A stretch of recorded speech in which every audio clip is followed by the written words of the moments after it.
Bueno, bárbaro. Muy bien. Muy bien. Vamos a esperar los 5 minutos para que terminen de ingresar los compañeros y comenzamos.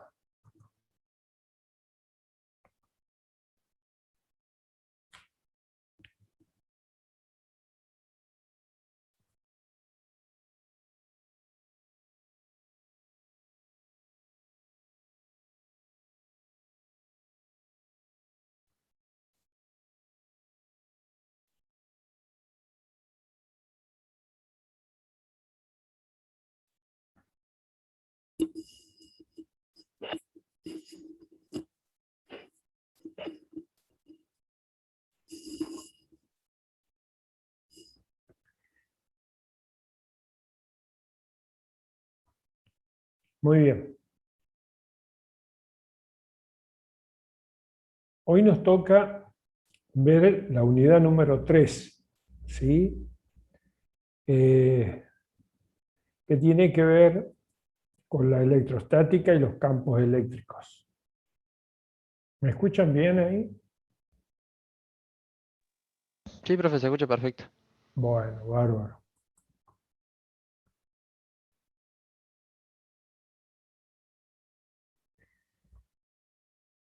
A esta unidad la vamos a dividir en dos partes.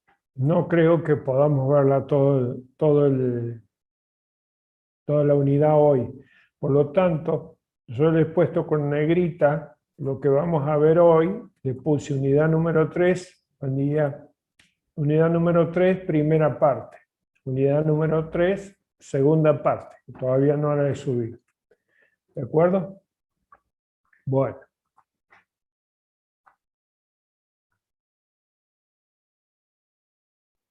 Les tengo que comentar que ya tenemos fecha para el parcial, ¿sí?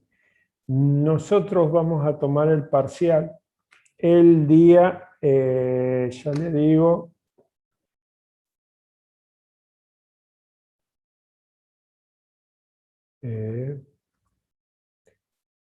nosotros tendríamos fecha para el parcial el 25 de junio y el 2 de junio, el 25 es el parcial teórico y el 2 de junio va a ser el parcial práctico, ¿de acuerdo? Esas son las fechas que tenemos para el parcial. Así que vayan tomando nota, 25 de junio y 2 de julio. Muy bien, listo. 2 de Vamos junio a o 2 de julio. julio. Ah, gracias. Es la semana siguiente. Una semana antes tomamos el teórico, primero se toma el teórico, que es el 25, y el 2 de julio se toma el práctico. ¿Sí? Muy bien. Bueno, vamos a empezar con nuestra unidad número 3. Lo primero que tenemos que ver es la carga eléctrica, la ley de Coulomb y unidades. Bueno, hay una variedad de experimentos para demostrar la existencia de fuerzas eléctricas, ¿sí? Desde el frotar un globo y acercarlo a los cabellos, o de frotar una regla y atraer pedacitos de papel chiquitos, ¿no es cierto? Donde el peso del papel sea despreciable comparado con la fuerza eléctrica, ¿no? Sí, correcto, Fernando. 25 teórico, 2 prácticos. Lo que les comentaba yo es que esto del globo, frotar el globo y atraer a los cabellos, o frotar una regla y levantar pequeños papelitos, cuando esos objetos se comportan de esa manera, decimos que están electrificados o cargados eléctricamente, ¿no?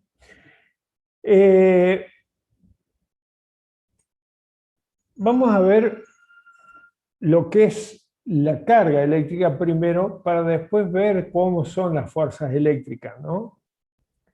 Este señor, Benjamin Franklin, determinó que existen dos tipos de cargas eléctricas, a las cuales le dio el nombre de positivas y negativas.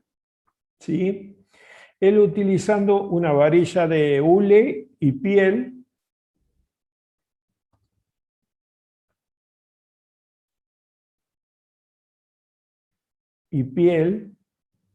frotaba el hule en piel y utilizó también una varilla de vidrio y seda.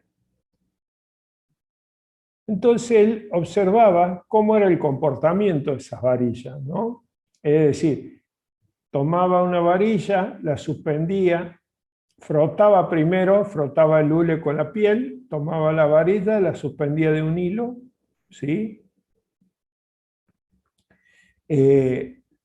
Por ejemplo, tomaba una varilla de vidrio, que tenía carga positiva,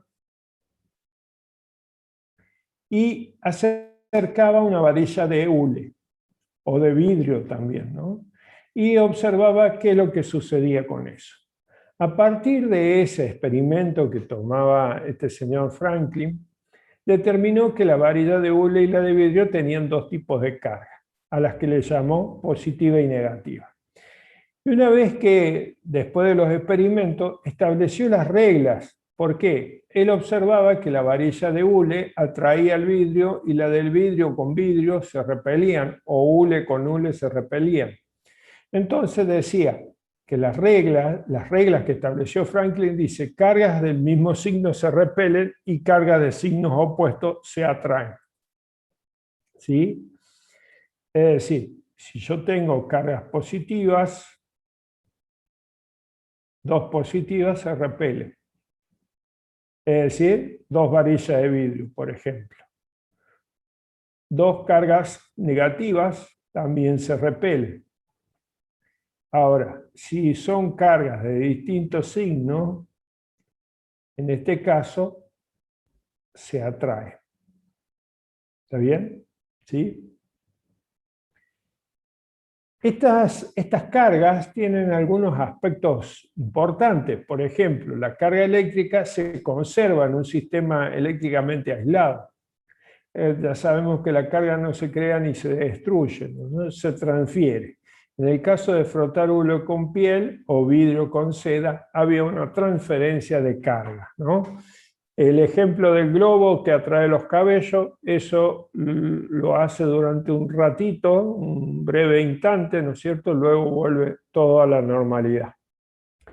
La carga, dice, está cuantizada. ¿Qué significa? Que siempre se encuentra en un... Esto, la letra Q, para indicar la cantidad de carga. Siempre se encuentra un número entero de la unidad básica de carga. ¿Sí? Siempre es un número entero. Es decir, puede ser n, lo que sea, 2, 3, 4, 5, lo que sea n, ¿no?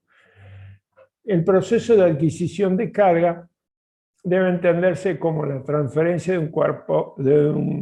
transferencia de carga de un cuerpo a otro, que era lo que decíamos que este señor Franklin hacía la experiencia frotando el hule en la piel y el vidrio y la seda, ¿no? Cuando hablamos de un cuerpo cargada, un cuerpo neutro, quiere decir que tiene la misma cantidad de cargas positivas que negativas. No es que no tenga cargas, sino que tiene la misma cantidad de cargas positivas y negativas. Al frotar, por ejemplo, el hule en la piel le cede cargas eléctricas negativas al hule, por lo tanto queda cargado eléctricamente negativo.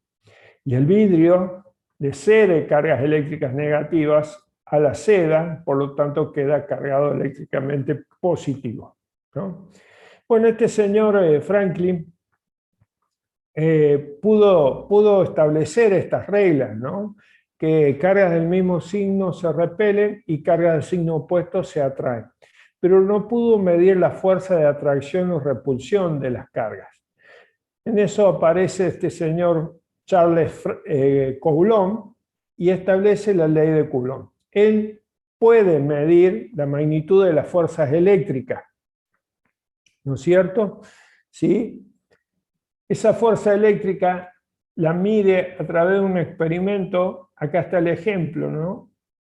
Acá está, es una balanza de torsión parecida a la que usó Cavendish para establecer la constante gravitacional. Entonces él tomó una balanza de torsión, las cuales tenía cargas, ¿sí? Y colocó otra carga cercana a él, ¿sí? Por ejemplo, si esta es positiva, esta es negativa, había una fuerza de atracción. Esa fuerza de atracción hacía que esta balanza gire, ¿no es cierto? Conociendo la torsión que tenía este alambre, por ejemplo, podía determinar la magnitud de la fuerza. ¿Está? Entonces dice que la fuerza eléctrica, estas son fuerzas eléctricas, la fuerza eléctrica era inversamente proporcional al cuadrado de la distancia. ¿Sí? La fuerza eléctrica era inversamente y era directamente proporcional al producto de las cargas. ¿Sí? Por lo tanto, este señor Coulomb determinó que la ley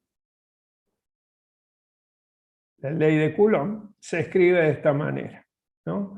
La fuerza eléctrica es igual a K sub E por el producto de las cargas en valor absoluto. Fíjense que Q indica la cantidad de carga.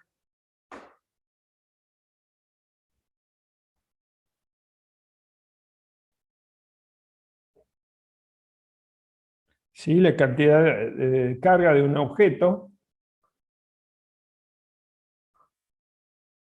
cuerpo, ¿no es cierto? Entonces, a partir de estos experimentos, él establece que la fuerza eléctrica es igual a K sub E, que esta se llama constante de Coulomb,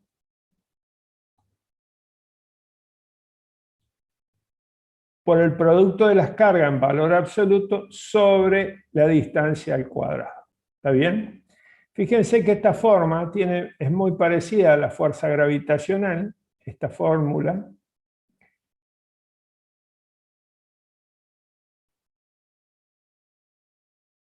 Es muy parecida a la fórmula de la fuerza gravitacional. ¿Sí? Bien. Ahora, veamos.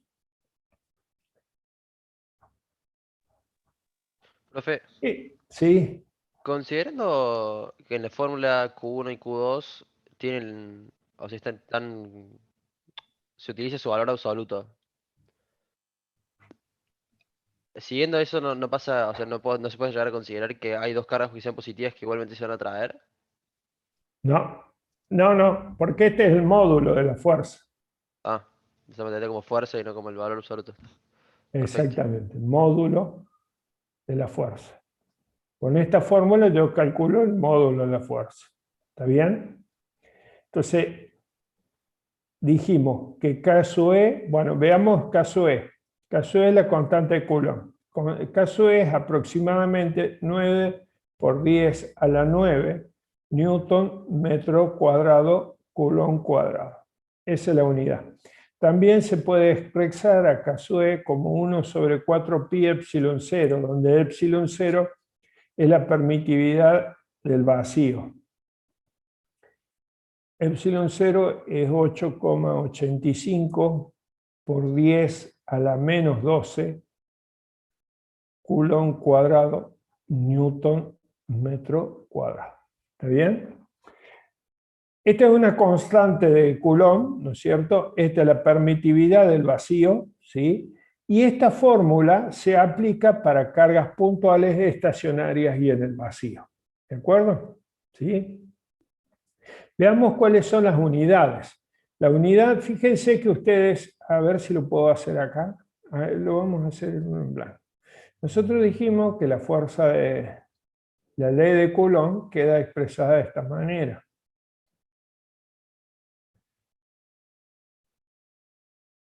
Ya lo vamos a ver cuando vamos a considerar los signos de las cargas, ¿sí? Esta es la fórmula de la ley de Coulomb.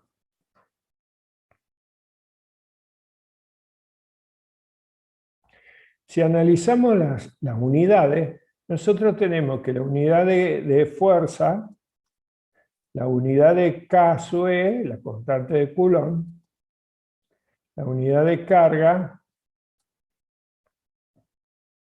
la otra unidad de carga, y la unidad de distancia al cuadrado. Estas unidades son K sub E, Newton, metro cuadrado, Coulomb cuadrado, por Coulomb sobre metro cuadrado. ¿Sí? Si nosotros analizamos las unidades, fíjense, metro cuadrado, Coulomb cuadrado acá, Coulomb cuadrado. Entonces la unidad es Newton. Bueno, la unidad de carga, fíjense que la unidad de carga es el Coulomb. A veces se expresa no en Coulomb, sino se expresa en microcoulomb.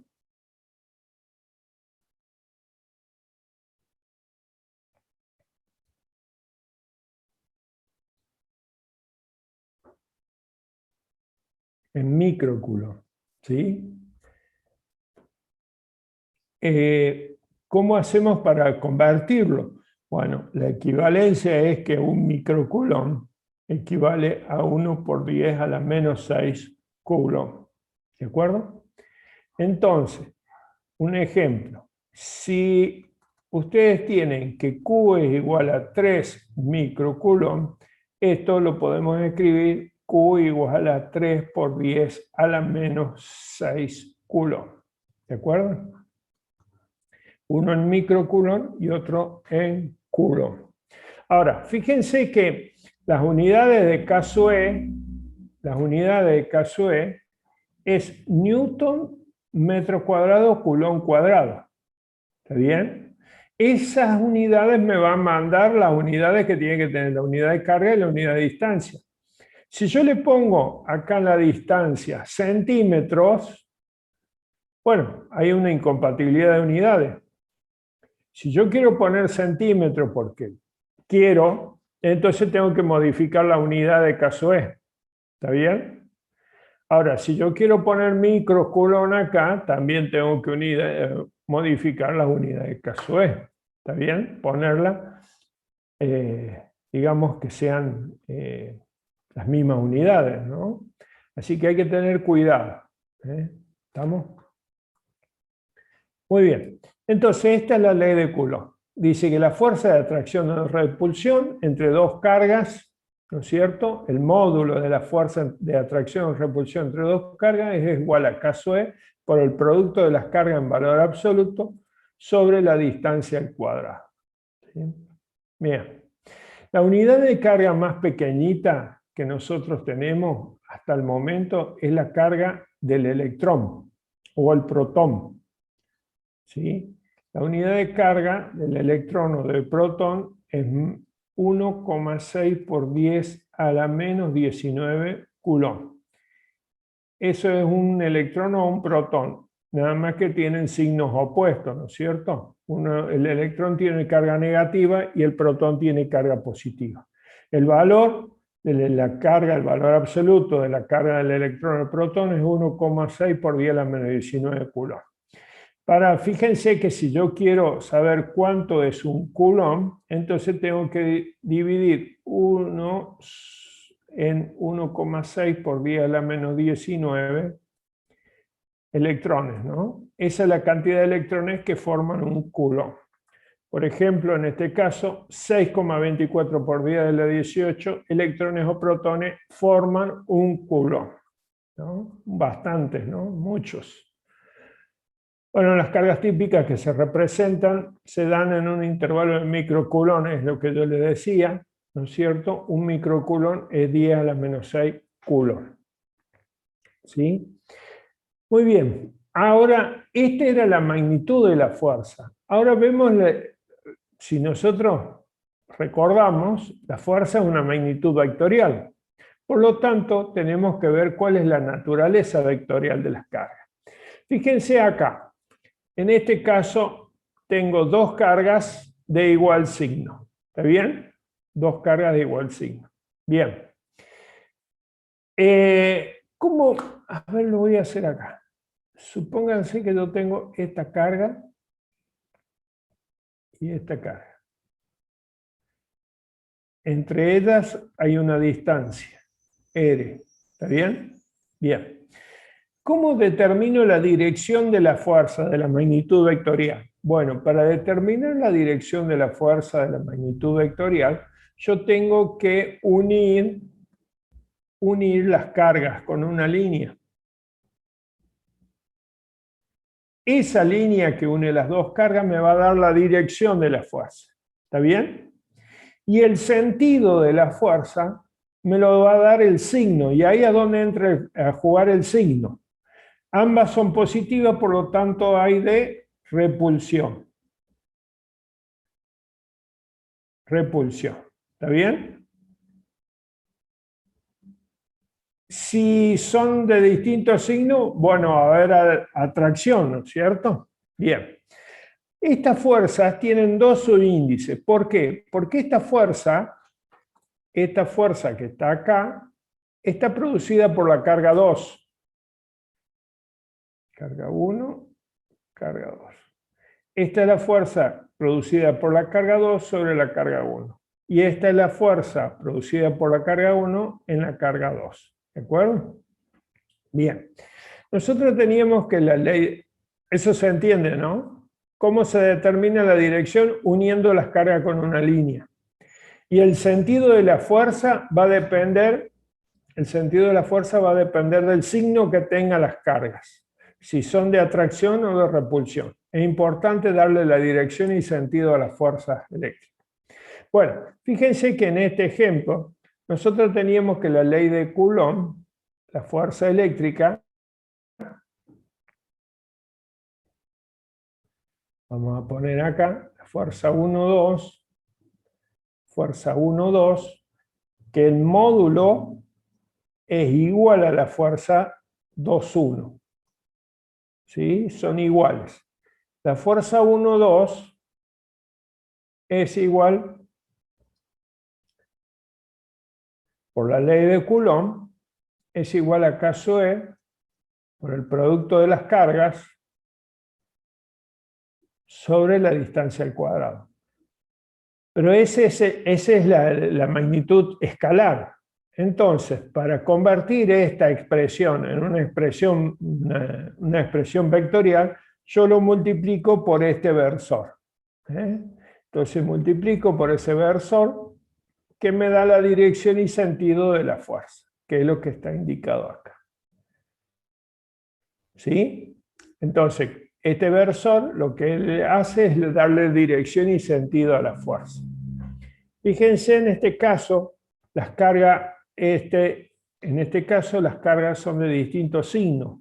Por lo tanto, la fuerza es de atracción. ¿Sí? Hay que tener presente que el signo me va a indicar el sentido de la flecha. ¿Sí? Y la ubicación de las cargas me va a dar la dirección de la fuerza. ¿Se entiende eso? Bien. Dice, la fuerza eléctrica obedece a la tercera ley de Newton, el principio de acción y reacción. Las fuerzas, como ya les dije yo anteriormente, son de igual magnitud. Lo único que tienen direcciones, sentidos opuestos, ¿no es cierto? ¿Sí? Bien. ¿Qué pasa? Esta ley de Coulomb es aplicada a dos cargas. ¿Qué pasa cuando hay más de dos cargas? Bueno, este es el ejemplo que hay más de dos cargas. Fíjense que acá tomamos un sistema de referencia, XY, simplemente para ubicar la carga en el plano, ¿no? ¿Qué pasa cuando nosotros tenemos tres cargas? Bueno, utilizamos el principio de superposición. ¿Qué sería eso? Consideramos las fuerzas que existen entre dos cargas, por ejemplo. Consideramos la fuerza que existe entre estas dos cargas. Después consideramos lo que existen entre otras dos cargas. Y después encontramos la resultante de la fuerza que actúa sobre Q sub 3. En este caso, si nosotros analizamos sobre Q sub 3, ¿no es cierto? ¿Cuál sería la fuerza entre Q sub 1 y Q sub 3? Bueno, fíjense. Entre Q sub 1 y Q sub 3 hay una fuerza de repulsión. Esta sería la fuerza 3, 1. Que no la dibujo porque yo estoy haciendo foco en la carga, en la fuerza. Quiero determinar cuál es la fuerza neta en la carga 3. ¿Sí? Y entre Q sub 2 y Q sub 3 va a haber una fuerza de atracción. ¿Por qué? Porque son de distintos signos. ¿Está bien? Y entre Q sub 1 y Q sub 2 también.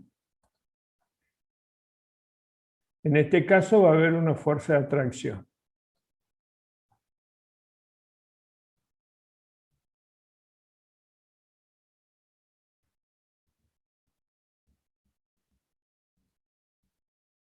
¿Está bien? Bueno. Fíjense que en este dibujo no están dibujadas la F2, E32, F12 y la F21. ¿Por qué? Porque quiero calcular cuál es la fuerza neta en la carga 3. ¿Sí? Entonces veamos, ¿cómo calculamos la fuerza neta en la carga 3? Hacemos lo siguiente. Primero determinamos cuál es la fuerza 1,3. ¿Qué sería la fuerza 1,3? Caso E por Q sub 1, por Q sub 2, por Q sub 3, sobre la distancia. ¿Sí? ¿Cuál sería la distancia en este caso entre la carga 1 y la carga 3? La distancia sería esta, la menor distancia que hay entre las cargas, ¿no? En este caso dice que esto es A raíz de 2. De acuerdo a la ubicación en el plano, fíjense que acá tengo un triángulo rectángulo. Podemos borrar esto así. Fíjense que acá este es un triángulo rectángulo.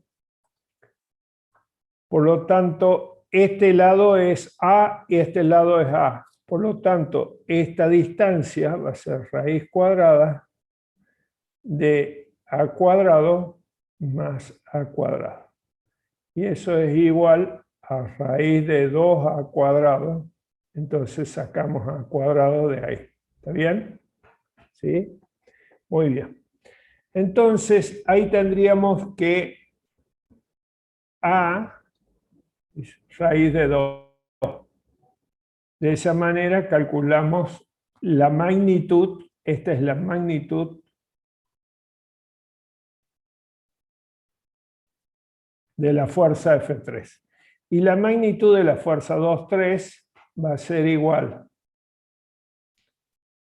caso E por Q sub 2 por Q sub 3 sobre la distancia que hay entre Q sub 2 y Q sub 3. Entonces eso sería A cuadrado.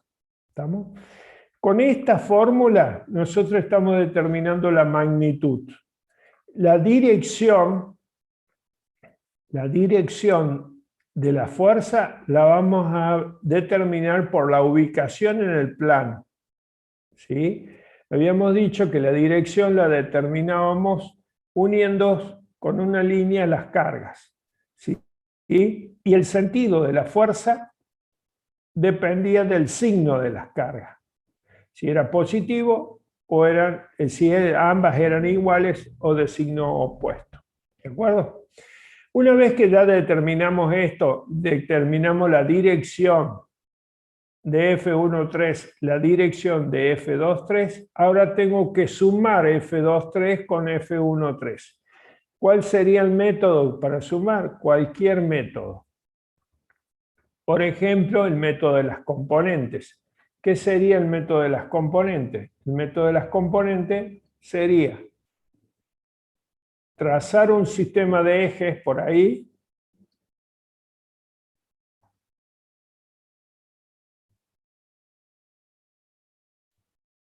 X y descomponer las fuerzas en dos direcciones. Tita 1. Acá tendríamos F31X y este sería F13I. ¿Está bien? Después tenemos acá F23 que forma un ángulo con respecto al eje de las X positivo de 180 grados. Es conveniente trabajarlo con el eje de las X positivo, ¿sí? Con la dirección con respecto al eje de las X positivo. De manera que el mismo ángulo ya me está dando la dirección de la componente. Después sacamos las componentes F13X, que sería en este caso F13 por el coseno de tita 1, F13I, que sería F13 por el seno de tita 1, F23X, que sería F23 por el coseno de tita 2, F23I, F23 por el seno de tita 2, que este sería 0 porque está sobre el eje X. Una vez que sacamos las componentes, sumamos las componentes F3X, que sería F13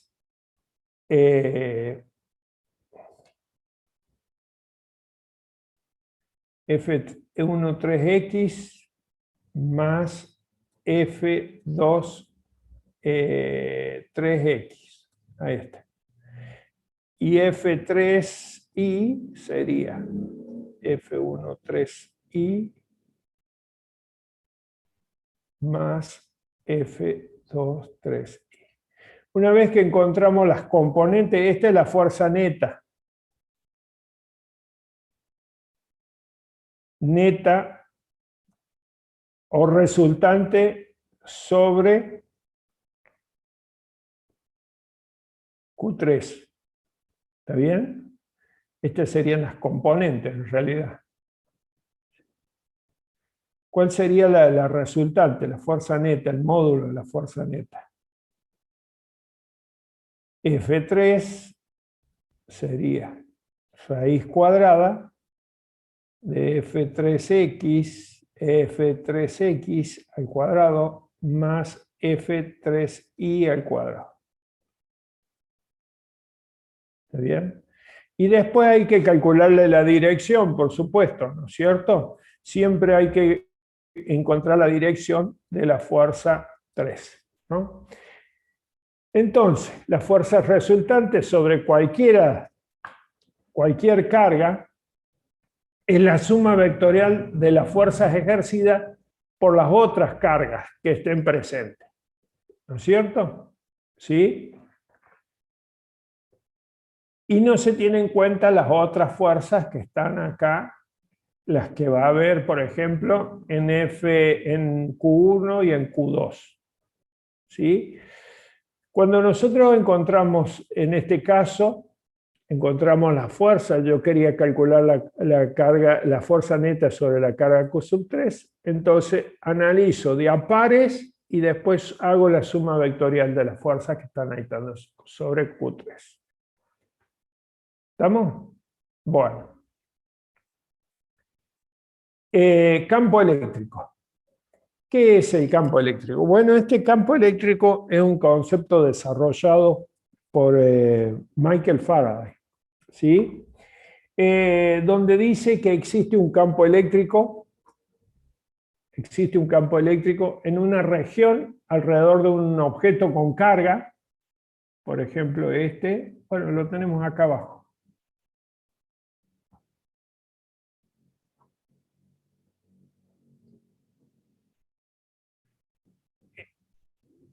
Dice que existe un campo eléctrico en la región, acá, en la región de un objeto alrededor. Este es un objeto con carga, que le llama este señor carga fuente.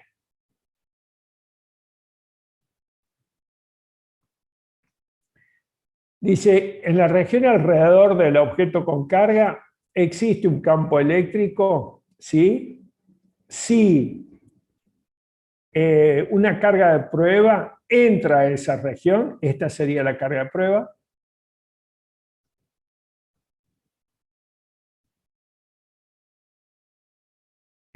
Una carga de prueba entra a esa región y sobre ella actúa una fuerza de origen eléctrico.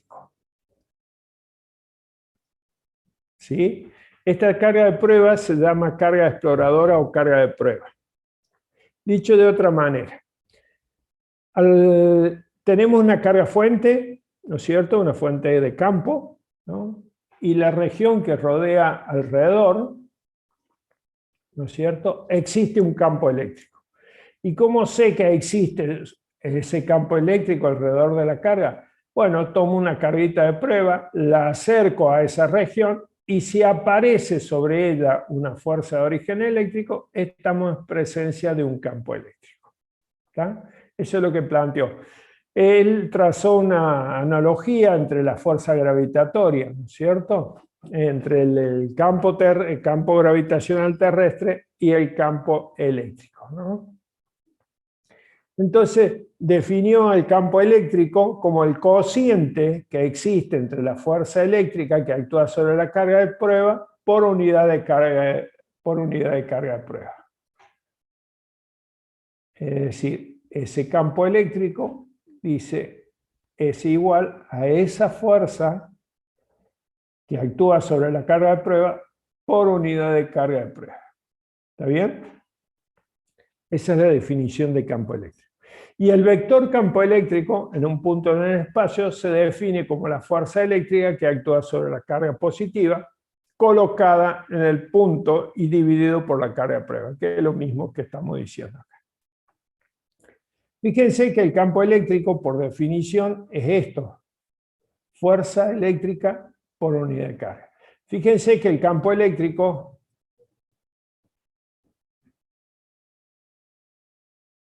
es una magnitud vectorial. ¿Sí? ¿Sí? Bien. Sobre la carga de prueba, como un detector, de carga de campo eléctrico, ¿no es cierto? Si una carga de prueba entra a una región del espacio donde no actúa ninguna fuerza sobre esa carga de prueba, entonces no hay campo eléctrico. ¿Sí? Bien. Así como podemos decir que esa fuerza eléctrica que actúa sobre la carga es directamente proporcional al campo eléctrico. ¿Sí? Muy bien, ¿cuál es la unidad de campo eléctrico? La unidad de campo eléctrico tiene que ver con la unidad de fuerza eléctrica y la unidad de carga. Por lo tanto, dijimos que la fuerza eléctrica era Newton y la unidad de carga era Coulomb. ¿Sí? Muy bien. Ahora, fíjense que cómo determinamos la expresión que me permite calcular a mí el campo eléctrico. Vamos a suponer este ejemplo. Acá tengo una carga, sería la carga fuente, ¿no es cierto? Coloco en el punto P una carga de prueba. Por lo general la carga de prueba es positiva, mayor que 0, ¿no es cierto? Si yo tengo esta carga fuente y coloco en un punto P, ¿no es cierto?, una carga de prueba, bueno, sobre la carga de prueba va a actuar una fuerza de origen eléctrico. ¿Está bien? Esa fuerza va a estar dada por esta expresión. Ya lo vimos en la forma vectorial de la ley de Coulomb. ¿Sí? Ahora, por definición, el campo eléctrico es esa fuerza por unidad de carga. Por lo tanto, si nosotros tenemos acá, vamos a hacerlo acá, campo eléctrico igual a la fuerza por unidad de carga, y esa fuerza eléctrica es K sub E por Q sub 0 sobre R cuadrado por unidad de carga Q sub 0 por R, ¿sí? Y ahí se simplificaría Q sub 0 y Q sub 0. Por lo tanto, me queda que el vector campo es igual a K sub E por Q sobre R cuadrado por el versor que le da la dirección, ¿no es cierto? ¿Sí? Ahora, ¿cuál sería el módulo de campo? Campo eléctrico. ¿Cuál es el módulo? El módulo de campo eléctrico es E igual a K sub E por Q, la carga de la carga fuente, sobre la distancia al cuadrado. Fíjense ustedes que el campo eléctrico es directamente proporcional a la carga, dependiendo de la carga, directamente. Y es inversamente proporcional al cuadrado de la distancia. ¿Está bien? Ese es el campo eléctrico. Ahora, ¿qué pasa si la carga es positiva? Bueno, la carga es positiva si yo pongo una carga de prueba ahí, la fuerza de origen eléctrico va a ser de repulsión. ¿Está bien? Si yo quito la carga ahí, el vector campo va a tener la misma dirección y sentido que la fuerza eléctrica que actúa sobre la carga de prueba. ¿Está? Por lo tanto, el vector campo en una carga positiva se aleja de la carga. ¿Sí? Ahora, si la carga fuente es negativa y la carga de prueba es positiva, hay una fuerza de atracción. Por lo tanto, el vector campo, en este caso, producido por una carga negativa, va a ser un vector que se acerca a la carga. ¿Sí? Bueno. Principio de superposición de campo eléctrico. Bueno, en el caso de que existan más de una carga, como en el ejemplo que tenemos acá, ¿sí? Tenemos que determinar el campo eléctrico en el punto P debido a la carga 1, el campo eléctrico en el punto P debido a la carga 2 y se hace la suma vectorial. Esto que está acá es una suma vectorial, ¿sí? Una suma vectorial. ¿Estamos? Encontramos lo que tenemos que hacer. Primero encontramos el campo eléctrico debido a la carga 1. Segundo, encontramos el campo eléctrico debido a la carga 2. Y después hacemos la suma vectorial. Y eso obtenemos el campo eléctrico total en el punto P debido a esa distribución de carga. ¿Estamos? Fíjense que, bueno, acá decimos que la dirección de los campos individuales es la dirección de la fuerza sobre la carga. No se olviden esto. Si yo tengo una carga, una carga positiva, y quiero saber cuál es la dirección del campo ahí, bueno, es como si yo tuviera una carga de prueba ahí, digo, bueno, la fuerza es de repulsión. Si tuviera una carga de prueba, la fuerza es de repulsión. Entonces, en ese caso, el vector campo se aleja de la carga. Ahora, si la carga es negativa, en un punto determinado P, el vector campo se acerca a la carga negativa. Bien, no se olviden de eso porque es importante. Si yo determino mal las direcciones de los vectores campo, bueno, el campo resultante, el campo neto en ese punto me va a dar mal porque yo le doy mal las direcciones, entonces voy a encontrar un resultado erróneo. Campo eléctrico de una distribución continua. Esto es el campo eléctrico debido a cargas puntuales, ¿no es cierto? Campo eléctrico debido a cargas puntuales. Campo eléctrico debido a una distribución de carga continua. ¿Qué es una distribución de carga continua? Bueno, por ejemplo, es un grupo de cargas donde la distancia entre ellas es mucho más reducida con respecto a la distancia donde quiero calcular el campo eléctrico. ¿Sí? Esa situación se modela como un continuo, una carga distribuida una distribución de carga continua, ¿no? Por ejemplo, en este caso, en este ejemplo, acá tenemos una distribución de carga continua. Entonces, ¿cómo hacemos para calcular el campo eléctrico en este caso? Bueno, lo que hacemos es dividir a esa distribución de carga continua en pequeños elementos de carga, un delta Q. ¿Sí?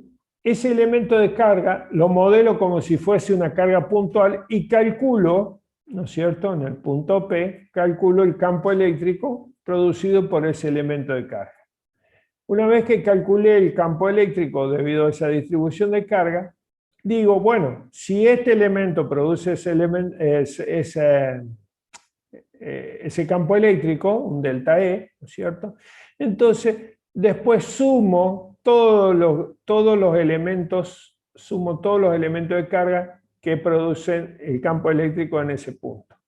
Entonces hago la sumatoria de todos los aportes de campo eléctrico que produce cada uno de esos elementos, ¿no? Y para hacerlo extensivo, hago que ese elemento de carga tienda a 0, entonces, y aumente el número de elementos, entonces matemáticamente tomo límite cuando delta Q tiende a 0, por lo tanto, el campo eléctrico debido a una distribución de carga, se calcula de la siguiente manera.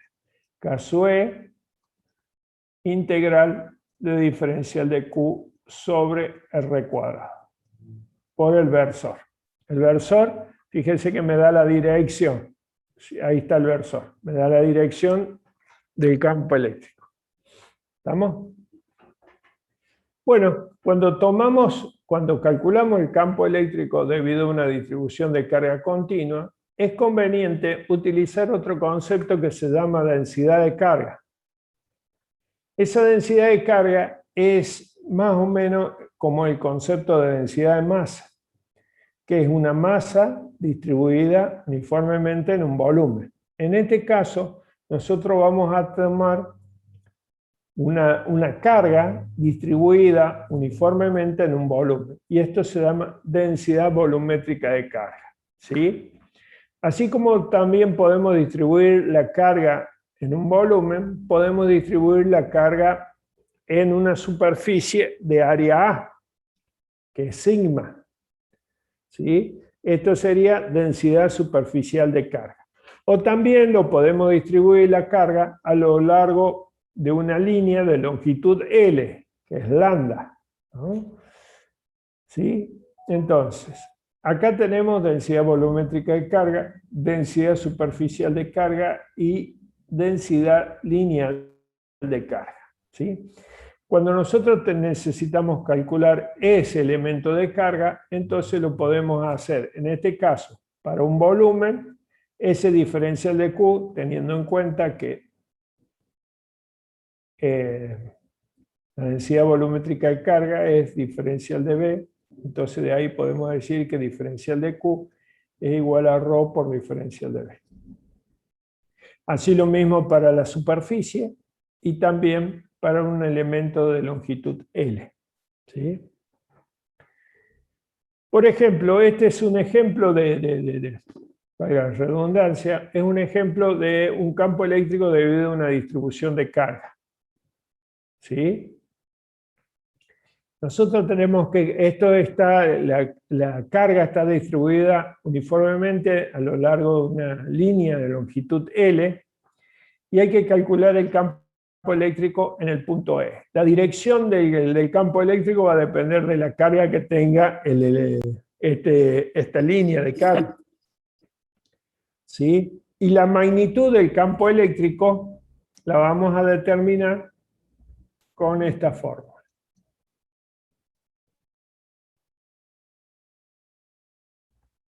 ¿Sí? En este caso,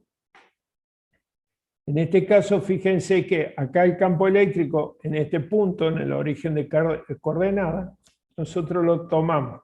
Fíjense que el diferencial de Q, en este caso, va a ser lambda por diferencial, en este caso, de X. Este diferencial de X.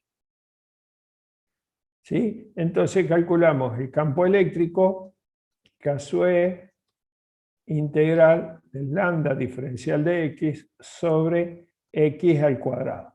¿Entre qué? Entre un valor a y un valor a más L. ¿Sí? A más L. Lambda es la densidad lineal de carga, que también lo podemos sacar del signo integral.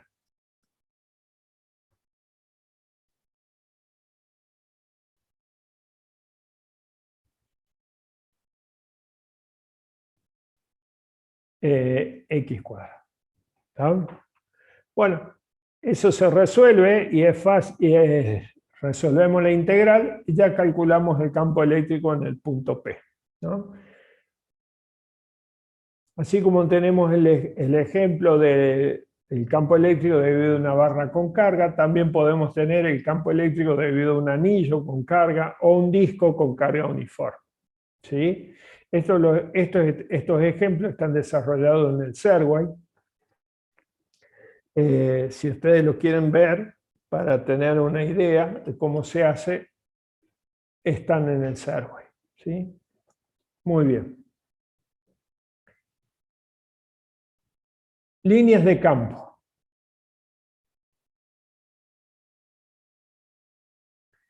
Líneas de campo eléctrico. Para representar las líneas de campo eléctrico, ¿no es cierto? Nos valemos de este concepto de línea de campo, ¿no es cierto? Nos proporcionan gráficamente la existencia de un campo eléctrico. Pero estas líneas de campo eléctrico tienen que cumplir con algunas propiedades.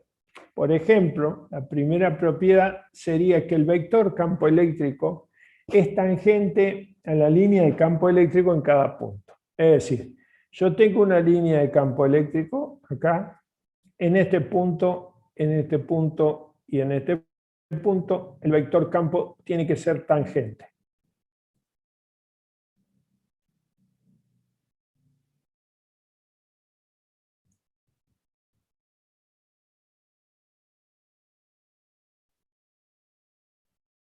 Y la dirección de la línea de campo es la misma del vector campo. ¿Está bien? ¿Sí? A esta le damos dirección. Ya vamos a ver cómo las dibujamos, ¿no?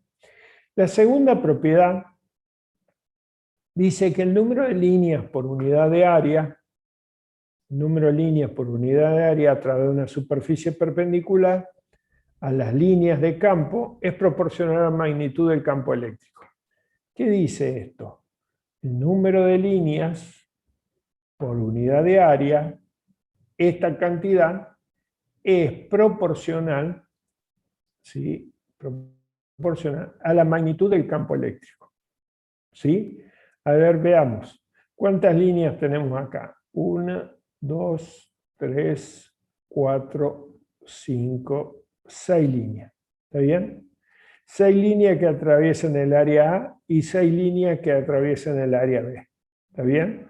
En función de eso, la magnitud del campo en el área A y la magnitud del campo en el área B, ¿cómo son comparados? Mayor, menor, ¿cómo son? Están muy callados hoy. No sé si yo tengo apagados los auriculares o están muy callados. A es mayor que B, porque B A, tiene una superficie mayor. A es mayor que B. Hay mayor densidad de líneas en el área A que en el área B. Exactamente. Eso es. ¿Estamos? Muy bien.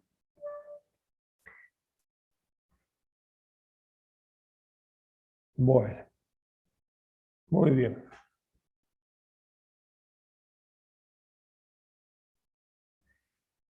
Estas son las líneas de campo de una carga positiva. Fíjense que en este caso, la línea de campo siempre tiene la dirección, tiene la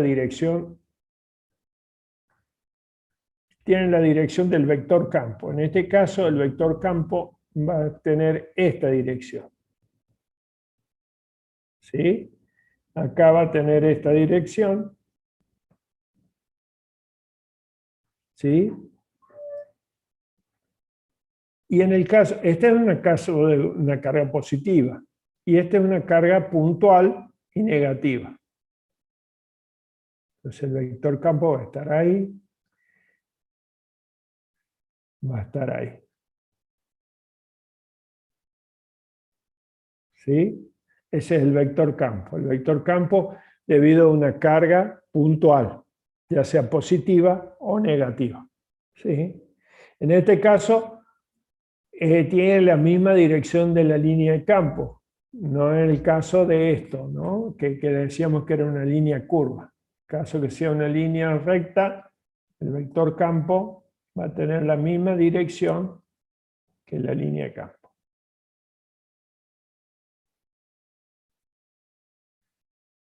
Ahí está. Bien. Líneas de campo para un dipolo. ¿Qué es un dipolo? Son cargas iguales y opuestas. Este es un dipolo, ¿sí? Cargas iguales y opuestas, ¿no es cierto?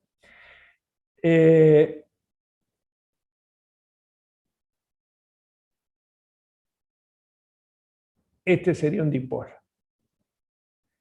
Fíjense que hay reglas para dibujar las líneas de campo. ¿Sí? ¿Cuáles serían las reglas para dibujar las líneas de campo? Bueno, la primera regla dice que las líneas de campo deben partir de una carga positiva y terminar sobre una carga negativa. ¿Sí? El número de líneas que parten de una carga positiva, que llegan a una carga negativa o que llegan a una carga negativa, es proporcional a la magnitud de la carga eléctrica. El campo eléctrico de un exceso de un tipo de carga, algunas comenzarán o terminarán en el infinito. Dos líneas de campo nunca se cruzan. Esas son las reglas que tiene. A ver, ¿qué es lo que dice?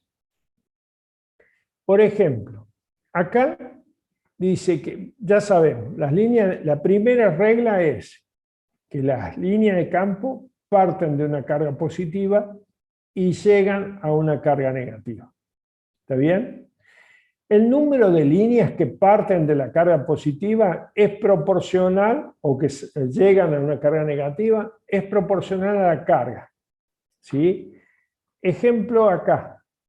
Esta carga positiva tiene 2 veces el valor de la carga negativa. ¿Está bien?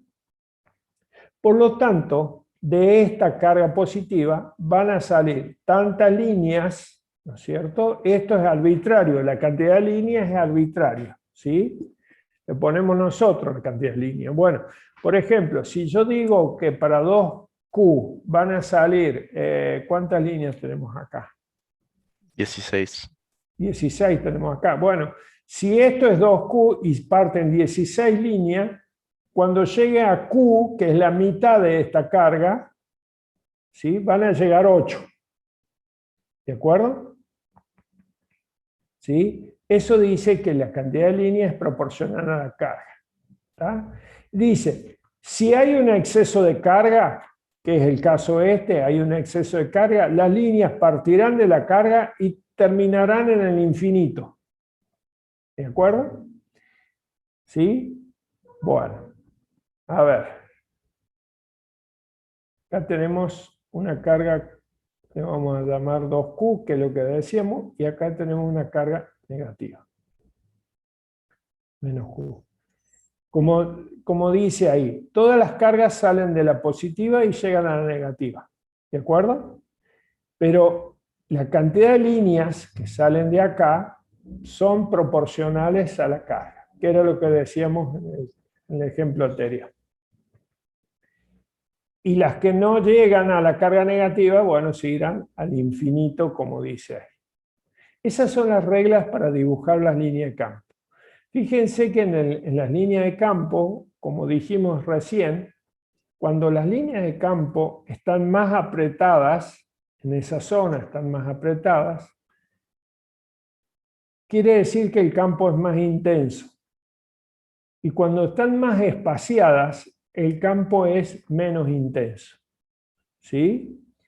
Este es un dipolo, iguales cargas y de signo opuesto.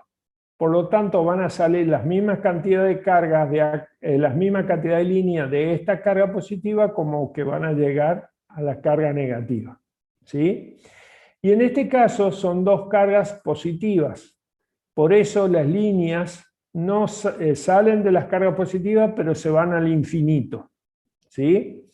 ¿Dónde el campo, acá, en el punto A, B o C, dónde el campo será más intenso? En A. En A, porque las líneas están más apretadas, ¿no es cierto? Exactamente. En B es menos intenso y en C probablemente, si las cargas son iguales, el campo eléctrico en C sea igual a cero. ¿Por qué? Si yo tengo un campo eléctrico en el punto C debido a la carga, le pongamos número Q1, Q2. El campo eléctrico debido a Q1 va a tener esta dirección. Si la carga es igual y las distancias son iguales, el campo eléctrico va a ser igual a este otro campo, ahí que va a ser E2. Entonces, E1 más E2 va a ser en ese punto C, va a ser igual a 0. Acuérdense que el campo tiene que tener, es directamente proporcional a la carga, si las cargas son iguales va a tener la misma intensidad.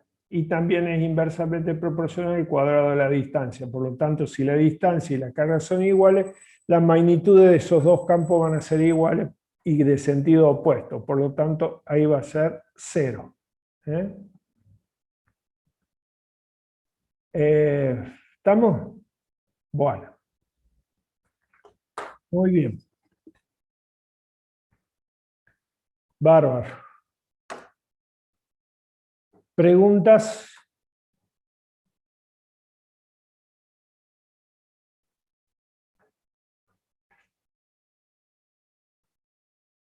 Bueno, muy bien. Como nos queda tiempo, quieren tomarse 5 minutitos y continuamos con la parte 2. Nos ha quedado tiempo, así que podemos empezar con la parte 2. Bárbaro. 5 minutitos y empezamos con la parte 2.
Me parece que está caída la página, ¿puede ser? La página de la Facu.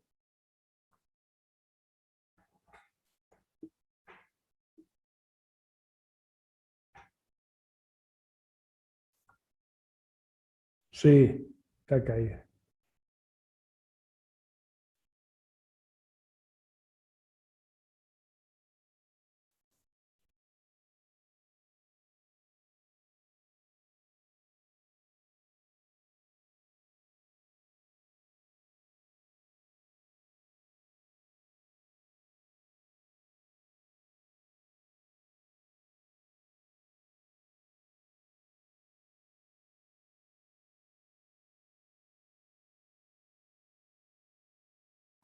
Bueno, ya le voy a subir porque no les he subido la parte 2. Ya se la voy a subir.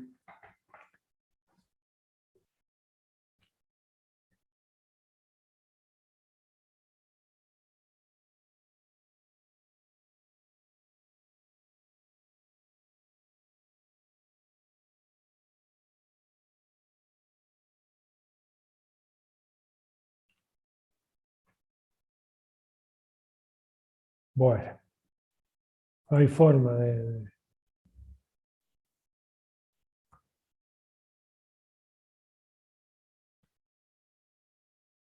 Muy bien, seguimos entonces.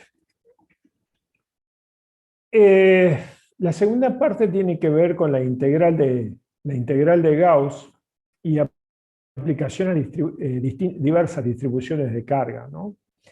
Vamos a empezar para llegar para introducirnos en la integral de Gauss. Primero vamos a hacer la definición de flujo eléctrico, ¿sí? El flujo eléctrico es una cantidad que relaciona las líneas de campo con una superficie que es atravesada por las líneas de campo en forma perpendicular, ¿sí? A eso se llama flujo eléctrico. Nosotros habíamos visto que las líneas de campo, fíjense acá, que la línea de campo por unidad de área era proporcional a la intensidad de campo. Por lo tanto, podemos decir que el número de líneas que atraviesa en forma perpendicular a la superficie es proporcional a esta cantidad, ¿no es cierto? La magnitud del campo por el área de la superficie. Esto es un caso particular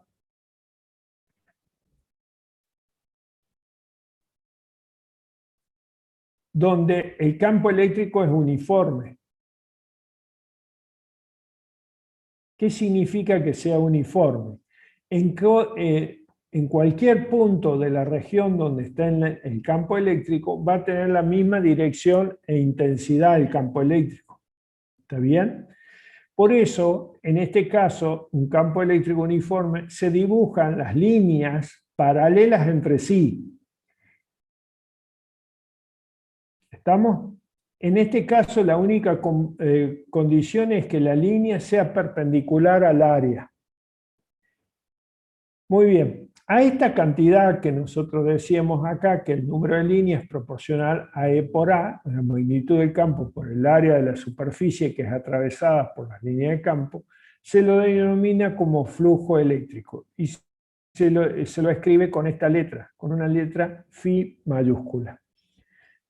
La unidad del flujo eléctrico va a ser la unidad de campo, que es Newton sobre Coulomb,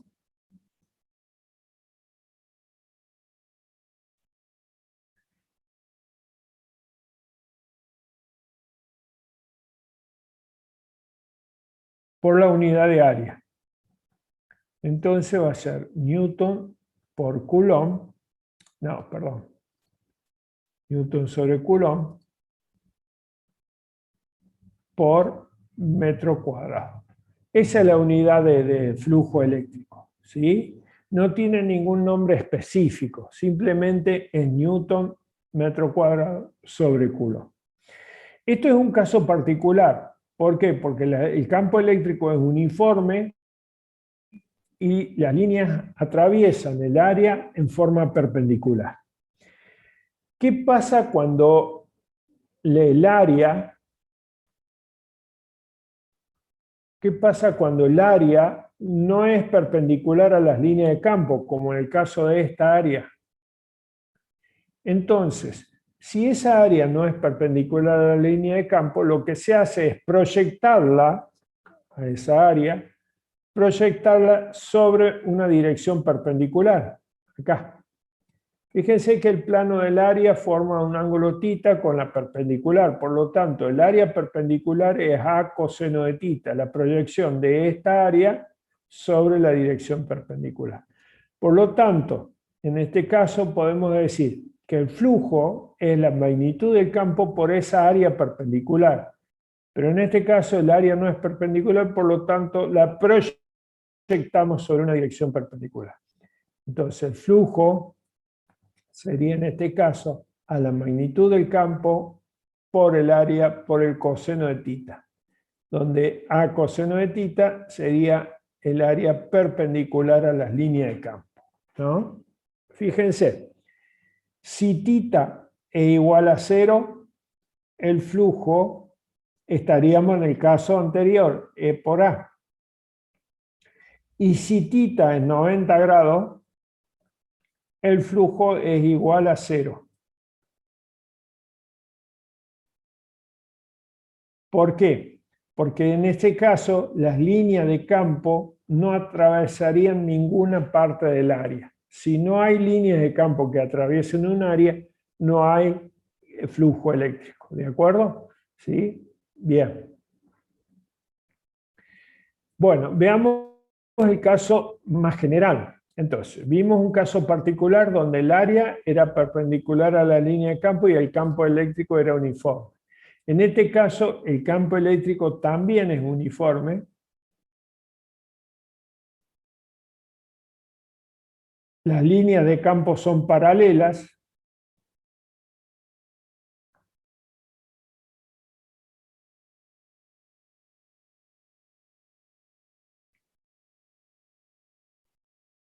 ¿Sí? Y vemos el caso más general, donde el campo eléctrico varía a lo largo de la superficie. Es decir, en cualquier punto puede tener otra dirección, otra intensidad. ¿Está bien? Entonces, si tenemos esta superficie, tomamos un elemento de área, delta I, ¿sí? Un elemento de área, convertimos ese elemento de área en un vector, ¿no es cierto? Ese delta I lo multiplicamos por un vector perpendicular al área, ¿está bien? ¿Sí? Y tenemos que ese vector área forma un ángulo θi con respecto a la dirección del campo eléctrico. Por lo tanto, para ese elemento de área voy a tener un delta flujo. ¿Sí? Ese delta flujo va a ser el campo eléctrico, la magnitud del campo eléctrico, por el elemento de área, delta I, por el coseno de θi. ¿Sí? Esta expresión se la puede escribir como si fuese un producto escalar entre el vector campo en ese elemento de área por ese elemento de área. Es un producto escalar entre el vector campo y el elemento de área. Ahora, si nosotros queremos hacer extensivo a toda la superficie, sumamos todos esos productos escalares de todos los vectores por todos los elementos de área.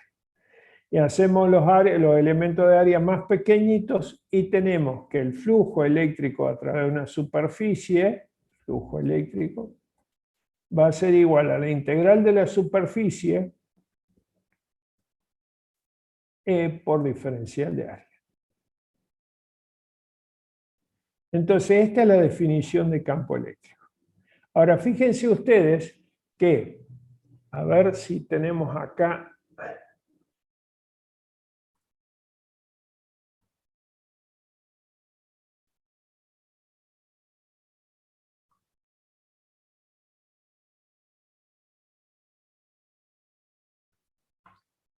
Nosotros tenemos ahí que el flujo es igual a la integral de E a través de una superficie de E por diferencial de A.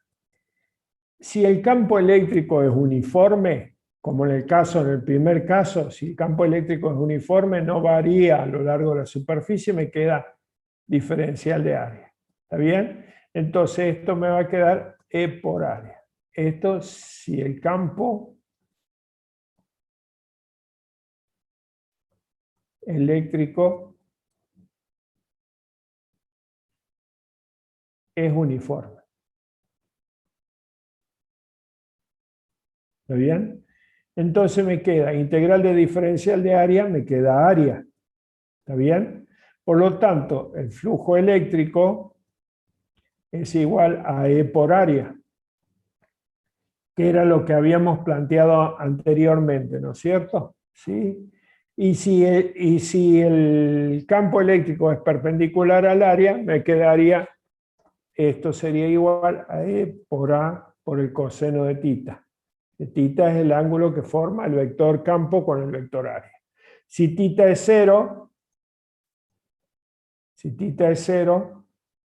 grado, el flujo en este caso va a ser igual a E por A. Es decir, de la definición de campo eléctrico, de la definición de flujo eléctrico, podemos ver los casos particulares, ¿no es cierto? Cuando el campo eléctrico es uniforme, ¿no es cierto? Y el área forma un ángulo con respecto a la dirección de las líneas de campo, cualquiera, o cuando las líneas de campo son perpendiculares al área, que sería este caso. Ahí está. Bueno. Bien. Entonces, esta es la definición de flujo eléctrico. La forma general, ¿no es cierto?, de flujo eléctrico. Muy bien. Vamos a suponer el flujo eléctrico a través de una superficie cerrada. ¿Qué es una superficie cerrada? Una superficie cerrada es aquella que divide al espacio en dos regiones. Una región interior y una región exterior. ¿Sí? Imagínense ustedes esa pelota para la pileta, ¿no es cierto? ¿Sí? Y para pasar de una región a otra tengo que atravesar esa superficie cerrada, ¿no es cierto? Esa es una superficie cerrada. Muy bien. Ahora, vamos a suponer que tenemos esa superficie cerrada, como el caso esta superficie cerrada, y acá hay un campo eléctrico.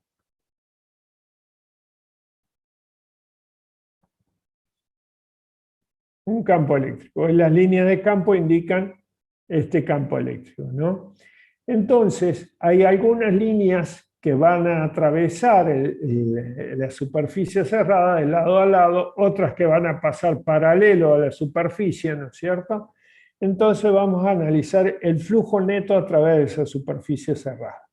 Vamos a tomar este elemento de área, que es donde sale la línea de campo, este elemento de área 1, donde sale la línea de campo. Fíjense que en este caso el delta flujo va a ser igual a E, ¿no es cierto? E por el área, tita área 1 por el coseno de tita 1. Por convención, nosotros vamos a tomar que todos los elementos de área, los vectores área,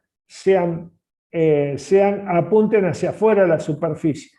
Es decir, apunten a la región exterior de la superficie. ¿De acuerdo? Entonces, en este caso, el flujo, fíjense, va a ser positivo. ¿Por qué va a ser positivo? Porque tita, el flujo en este caso va a ser positivo, porque tita va a ser mayor o igual a 0 grados y menor a 90 grados. El flujo está saliendo acá. ¿Sí?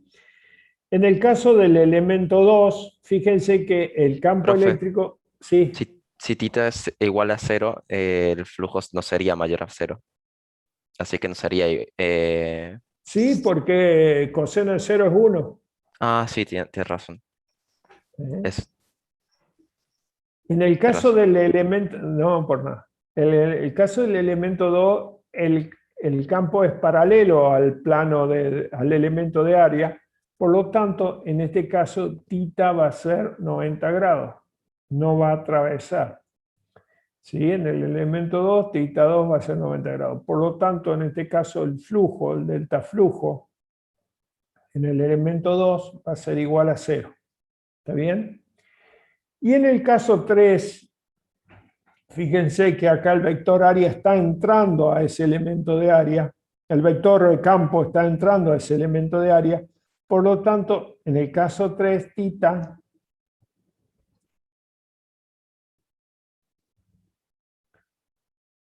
θ es mayor que 90 grados y puede ser menor o igual a 180 grados. ¿Sí? Menor o igual a 180 grados. Por lo tanto, en este caso, delta flujo va a ser negativo. Entonces, cuando las líneas de campo entran a la superficie cerrada, vamos a tener un flujo negativo. Cuando las líneas, acá, las líneas de campo entran, el flujo es negativo. Cuando las líneas de campo salen, vamos a tener un flujo positivo. Por lo tanto, el flujo neto a través de la superficie cerrada va a ser igual al flujo neto, al flujo saliente y al flujo entrante. La diferencia de eso me va a dar que la integral de esta superficie cerrada, le agregamos ese simbolito que indica una superficie cerrada, del producto escalar de E por diferencial de A. ¿Estamos? Entonces, el flujo neto a través de una superficie cerrada va a ser igual a la integral de E por diferencial de A. Ahora, si hay más líneas saliente que entrante, entonces el flujo neto va a ser positivo. Si hay más líneas entrante que saliente, el flujo neto va a ser negativo. ¿De acuerdo? Muy bien. Y ahora llegamos a la ley de Gauss. La ley de Gauss, es importante que aprender este concepto de flujo para poder abordar la ley de Gauss. La ley de Gauss dice relaciona, ojo que esto no es el objetivo de la ley de Gauss, ¿no? Porque dice que relaciona el flujo neto a través de una superficie cerrada con la carga encerrada en la superficie. La ley de Gauss se utiliza para calcular campos eléctricos en situaciones donde la distribución de carga tiene cierta simetría. ¿Está bien? No confundir esto con la definición, digamos, el propósito de la ley de Gauss. ¿Para qué sirve? Para calcular el campo eléctrico en situaciones donde la distribución de carga tiene cierta simetría. ¿Estamos? Lo que hace la ley de Gauss, le digo yo porque la vez pasada cuando tomamos examen, le digo, le pregunté a un alumno, ¿para qué sirve la ley de Gauss? Me dice, relaciona el flujo. Sí, está bien, perfecto, eso lo relaciona. Pero ¿para qué sirve? ¿Para qué la vamos a utilizar la ley de Gauss? Para calcular campos eléctricos, ¿de acuerdo? Y no me supo decir para calcular campos eléctricos. ¿Está? Bueno, fíjense, dice, relaciona el flujo neto a través de una superficie cerrada, digamos, con la carga encerrada en dicha superficie.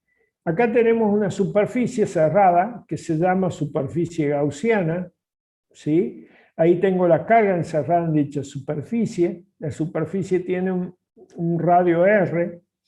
Tomamos un elemento de área sobre la superficie. Dijimos que el vector área siempre es hacia la región exterior, ¿no es cierto? Y en ese punto, debido al campo eléctrico, debido a la carga, existe un campo eléctrico, que en este caso es radial. La carga positiva, el campo eléctrico es radial. El vector campo es radial ahí. A ver si puedo hacerle un dibujito para que... Imagínense ahí la carga. Vamos a suponer que ahí tenemos el elemento de área. Lo voy a hacer de costado.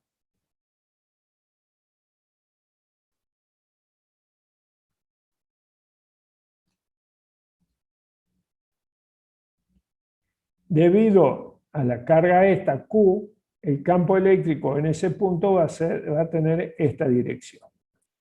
Por lo tanto, lo que podemos ver es que el vector campo es paralelo a ese vector elemento de área.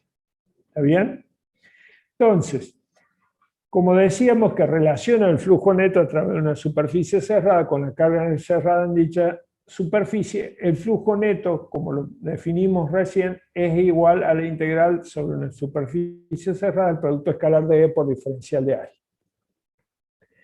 Fíjense que acá E es paralelo al elemento de área, delta A, por lo tanto, en ese caso el coseno, tita es 0, y el coseno de 0 grado es igual a 1. Por lo tanto, a este producto escalar lo puedo escribir de esta manera. ¿Sí?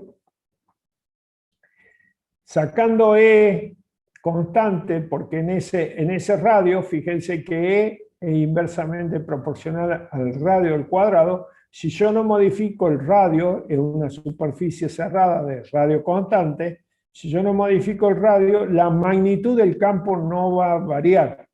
Por lo tanto, lo saco del signo integral y me queda integral cerrada, o la integral a través de extendida a la superficie cerrada por diferencial de área. Dicho de otra manera, es igual al campo eléctrico, la magnitud del campo eléctrico por el área de esa superficie cerrada. ¿Sí? En este caso, la superficie cerrada es 4pi por radio al cuadrado. ¿Sí? Fíjense que si nosotros ahí tenemos que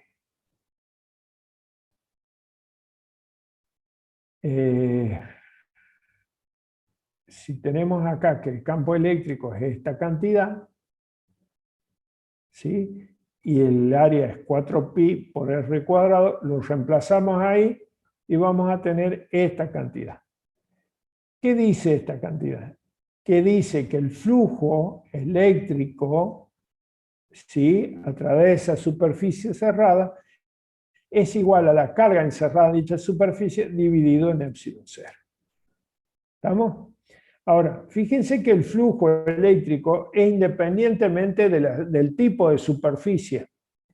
No depende del radio, ¿sí? Solamente depende de la carga existente en el interior de la superficie, ¿no? ¿Sí? Muy bien, perfecto. Veamos algunos casos particulares. O sea, profe, que el flujo eléctrico solamente dependerá del medio, porque acá es del vacío, y de la carga. Exactamente, nada más. Sí, exactamente. El flujo es, acá les agregué 2, el flujo es independientemente de del radio. ¿Sí? Si bien la esfera es directamente proporcional al radio al cuadrado, el campo es inversamente proporcional al radio al cuadrado. Bueno, en consecuencia, el producto del área y el campo se elimina la dependencia del radio. Es decir, no importa la superficie que encierre la carga, el tipo de superficie ni la forma de superficie, ¿no? Veamos algunos ejemplos. Este ejemplo que tenemos acá, dice que hay una carga y hay una superficie cerrada. Fíjense cuántas líneas de campo entran a la superficie y cuántas líneas salen. 1, 2, 3, 4, 5. 5 entran, 5 salen. Por lo tanto, el flujo neto es igual a 0. ¿De acuerdo? ¿Qué pasa cuando el flujo es 0? Bueno, no encierra, fíjense acá, esta superficie no encierra ninguna carga. ¿De acuerdo? Entonces, el flujo neto es igual a 0. Este otro ejemplo que tenemos acá ¿sí? El flujo neto a través de esta superficie sería igual a Q sub 1 sobre epsilon 0, acá, ¿no? En este caso, S2', el flujo neto a través de esa superficie es igual a 0, no encierra ninguna carga. ¿Está bien? Y en este caso, el flujo neto va a ser igual a Q sub 1, no, Q sub 2 más Q sub 3 sobre epsilon 0. Es para este caso, ¿no? Fíjense en este otro caso, acá tenemos tres cargas, Q sub 1, Profe. Q sub 2, Q sub 3, sí. Y como Q sub 4 no está encerrada por ninguna superficie, no afecta en ninguna. No hay ningún flujo, exactamente. Exactamente, acá no hay flujo porque no hay ninguna superficie que encierra Q sub 4. Exactamente. Fíjense acá, Q sub 1, la carga 1 en este ejemplo, la carga 1 va a producir su campo eléctrico, la carga 2 va a producir su campo eléctrico, la carga 3 va a producir su campo eléctrico. Por lo tanto, el flujo neto a través de esa superficie es la suma vectorial de los campos eléctricos por el diferencial de área, producto escalar del diferencial de área. Eso significa que la carga va a ser la carga neta que hay ahí, toda esa carga encerrada que hay ahí dentro de esa superficie. Por lo tanto, Q sub 1 más Q sub 2 más Q sub 3. En definitiva, cuando tenemos más de una carga, el flujo neto a través de esa superficie cerrada es igual a la carga encerrada, dicho, carga neta. Esta es carga neta. ¿Por qué dice IN? Porque así lo puso el Serway, ¿no? Carga neta encerrada en dicha superficie.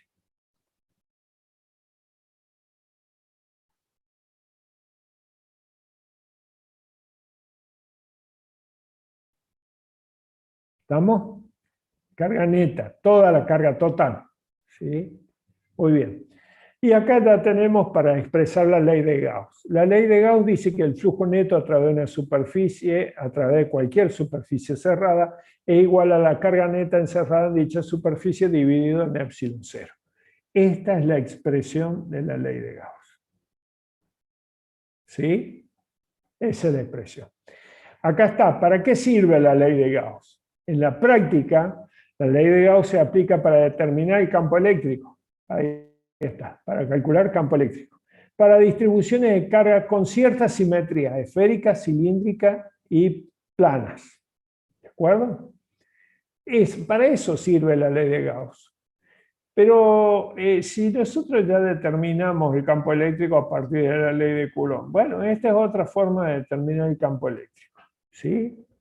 Pero fíjense que en la ley de Gauss no se puede determinar el campo eléctrico en cualquier situación, solamente en casos donde la distribución de carga tenga cierta simetría. ¿Está bien? Cierta simetría. Para esos casos particulares se puede utilizar la ley de Gauss para calcular el campo eléctrico. ¿Está bien? Es posible elegir con cuidado superficies gaussianas que rodean una distribución de carga y para simplificar la integral de la ecuación. ¿Estamos? Es decir, la superficie gaussiana la elijo yo a mi criterio. ¿Por qué la elijo yo a mi criterio? Porque de esa manera me va a permitir a mí calcular la integral del área. ¿Sí? Entonces, en cada situación elijo yo la superficie del área. Ya vimos que el flujo neto es independientemente del tipo y la forma de área el tipo y la forma del área, ¿no? El tamaño de la superficie que encierra la carga. Bueno, aplicaciones de la ley de Gauss a varias distribuciones de carga. Por ejemplo, tenemos en este caso una distribución de carga con simetría esférica, una esfera sólida aislante, con un radio A que tiene una densidad de carga volumétrica la densidad volumétrica de carga, ρ. ¿Se acuerdan de la densidad de carga volumétrica que habíamos visto hace ratito? Ρ. Densidad de carga volumétrica uniforme. Quiere decir que ρ se mantiene constante. Y tiene una carga total positiva Q. Bueno, ¿cómo se calcula el campo eléctrico debido a esta distribución de carga? Bueno, elijo una superficie esférica gaussiana. Recuerdo que esto es arbitrario, ¿no? Esta superficie gaussiana es arbitraria. Entonces digo, bueno, encierro toda esa esfera con esta superficie gaussiana y aplico la fórmula de Gauss, ¿no? Donde el flujo neto a través de una superficie cerrada, esto es el flujo, es igual a la carga encerrada dividida en epsilon cero. ¿Está? Resolviendo eso, puedo obtener que la carga, que el campo eléctrico producido por esa esfera es igual a K sub E por Q sobre R. Es como si se comportara como una carga, como si fuera una carga puntual.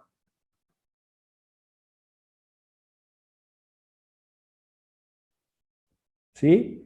Acuérdense que el campo eléctrico debido a una carga puntual era K sub E por Q sobre R cuadrado. ¿Se acuerdan? Bueno, en este caso esta esfera se está comportando como si fuese una carga puntual. Ahora, fíjense que si esta superficie gaussiana yo la hago más chiquitita, entonces yo lo que voy a hacer, voy a encerrar parte de la carga. Toda esa es una parte de la carga, no la tomo. Q sería tu Q total. Esta sería como una Q', un porcentaje de esa carga, ¿no? Una porción de la carga esa.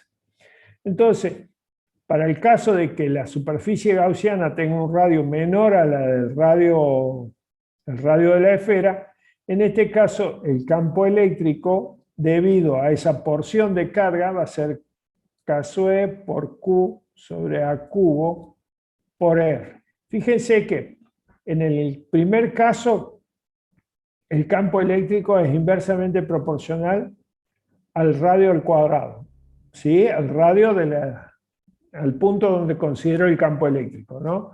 Y en el segundo caso, el campo eléctrico es directamente proporcional a R, al radio de la superficie gaussiana, a donde estoy considerando yo el campo eléctrico, ¿no?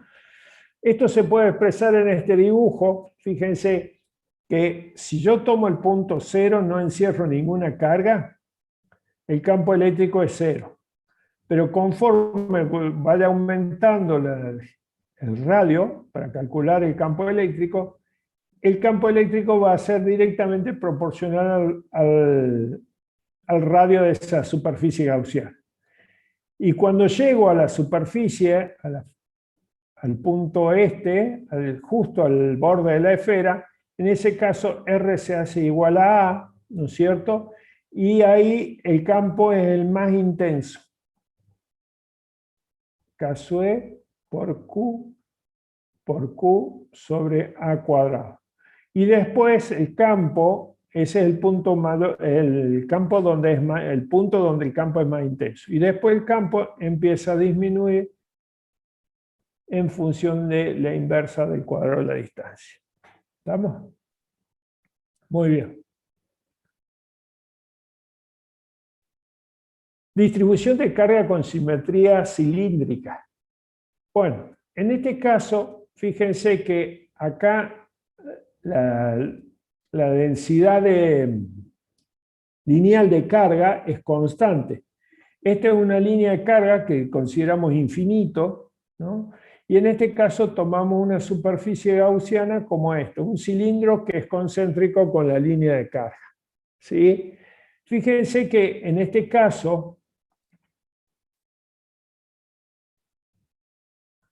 el campo eléctrico, debido a esta línea de carga, el campo eléctrico es radial. Por lo tanto, en la parte superior acá, el campo eléctrico es paralelo a la superficie. Por lo tanto, ahí no va a haber flujo.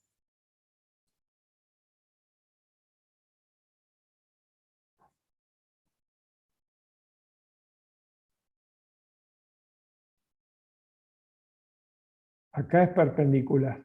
Y acá también. Acá va a estar diferencial de área.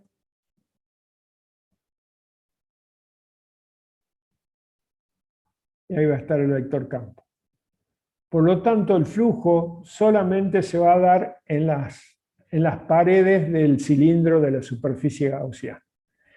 Si ustedes lo ven en esta forma, esto está visto desde arriba, esta línea celeste es la superficie gaussiana. ¿Sí? Entonces, aplicamos la ley de Gauss, calculamos el flujo, ¿sí? A través de esa superficie gaussiana. Sabemos que acá en las tapas no hay flujo, por lo tanto, ahí tenemos que el flujo, por definición, es el producto escalar del vector campo por diferencial de área. Acá E es paralelo al diferencial de área.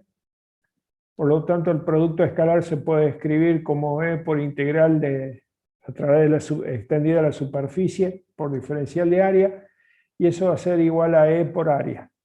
La carga encerrada en ese cilindro, toda esta carga encerrada que hay ahí, lo vamos a expresar como la carga encerrada como lambda por L. ¿Se acuerdan que lambda era igual a Q sobre L? ¿Está? Entonces la carga encerrada es lambda por L sobre epsilon 0. Por lo tanto, la superficie de la lateral del cilindro es 2pi por radio, que es la longitud de la circunferencia, por L, que es la longitud del cilindro. Esto es L. Por lo tanto, me queda que el campo eléctrico, debido a esa distribución de carga, es igual a lambda sobre 2pi epsilon 0 por R. Que esto lo podemos escribir. Fíjense, si yo multiplico por 2 arriba y multiplico por 2 abajo, me queda 4pi epsilon 0, que sería K, y 2K sub E por lambda sobre R. Y por último, el plano con carga, ¿sí? Tiene una densidad de carga superficial uniforme, ¿sí? Este es un plano con carga. Acá se toma una superficie gaussiana como un cilindro que lo atraviesa de lado a lado, por lo tanto, acá nosotros vamos a tener el plano con carga. Estas son las líneas de campo.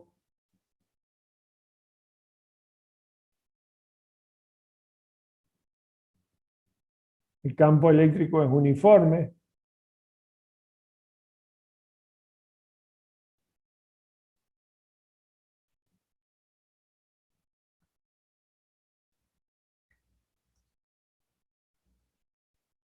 Vamos a poner un cilindro ahí. Ese cilindro es atravesado ahí. Por lo tanto, en este caso va a haber flujo acá. Ahí va a haber un campo eléctrico. Y acá también. ¿Sí? En las paredes acá no, porque el campo va a ser un vector paralelo al plano. Por lo tanto, el flujo va a ser 0. Entonces, el flujo, en este caso, va a ser 2 veces E por A, porque E y E, ¿no es cierto? 2 tapas vamos a tener ahí del cilindro. 2 veces E por A por la carga encerrada, ahí por la superficie del cilindro, sobre epsilon 0. La carga encerrada va a ser sigma por A, acuérdense que Q es igual a sigma por A, sobre epsilon 0. De esta manera podemos calcular el campo eléctrico debido a ese plano con carga, ¿no es cierto?, con densidad de carga superficial. Entonces, el campo eléctrico debido a un plano con carga va a ser igual a sigma, la densidad de carga superficial, sobre 2 epsilon 0, la permitividad del vacío. Esa es la magnitud del campo. En el caso de la línea con carga positiva infinita, el campo eléctrico va a estar dado por 2K sub E, lambda sobre R, densidad lineal de carga, o también lambda sobre 2 pi epsilon 0 por r.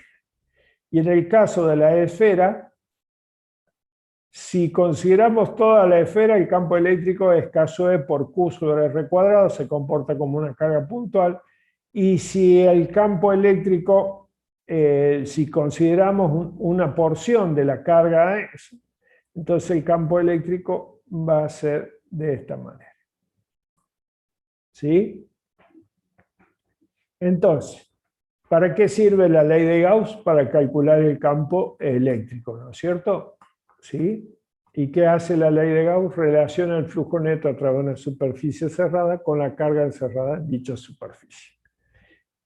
Bueno, voy a ver si les puedo subir este material y dejamos conductores en equilibrio electrostático para la semana que viene. ¿De acuerdo? Muy Bastante bien. buena, bastante buena la clase, profe. ¿Sí? Bastante ¿Les parece? Bueno. concisa. Bueno, bárbaro, entonces. Acuérdense que en el parcial yo no les voy a tomar desarrollo, simplemente yo a veces les he mostrado los desarrollos porque si no sería cuestión de fe. Ustedes me tienen que creer porque sí, por lo que dije yo. Sí, profe, aparte es mejor Ah. cuando los desarrollo porque si lo pensamos es mejor que si lo aprendemos de memoria. Bueno, bárbaro. Sí, es mucho mejor así. Bueno, chicos, que tengan buen fin de semana, cuídense, buena semana. Y Igualmente, profe. nos vemos el viernes que viene, si Dios quiere. Sí, Nos vemos, señor. profe, buen fin de. Ahí me dice 25 el parcial teórico y 2 de práctico. Sí, confirmado. Chao, chicos, que les vaya bien, suerte. Ya les voy a subir el PDF.